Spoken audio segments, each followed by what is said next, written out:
frequently I will ask people, do you live around here? Is this your first time to the garden? And I live in the Anacortes area, and it's amazing how many people over there say, I drive past there all the time, but I never stop. I'm so glad I stopped today.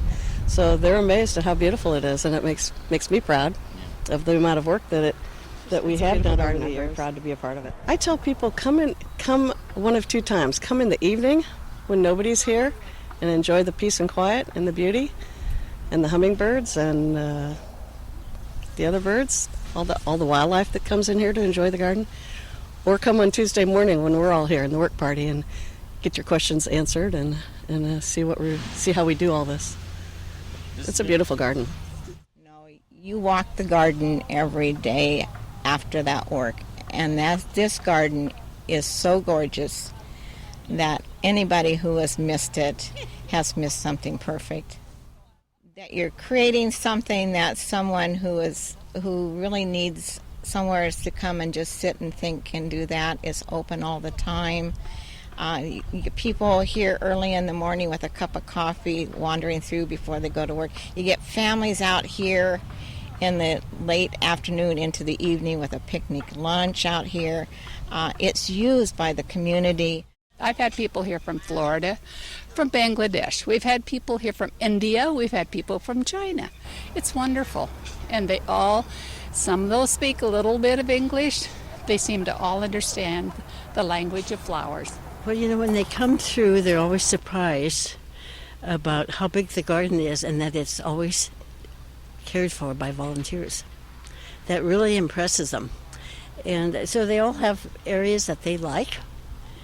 And so we try to ask them if they have any questions and if there's anything that we can answer for them. And they get involved. And last week we had people from Bellingham and we had people from Edmonds. And they had heard about Discovery Garden and just decided to stop in and see what it was all about. So that was fun. We've had things out here in the past. We have the school kids, and you get that school bus driving in with 75 kids, and you get 25 parents, and you get master gardeners, and it's a long day with unbelievable amount of energy. But when they get done with it, they've never forgotten that. You get kids who've been here we've been doing that for 10, 12, 15 years, somewhere's in there. And every once in a while you meet somebody who said, I was out there and I did this when I was in second grade. It's something they'll never forget. And that's what we want to do, is just have a place for people. Well, it's always important to show people what they can grow in their own gardens with little or no effort. And it's actually seeing what will grow and how it will grow in the Skagit Valley, down on the bottom here.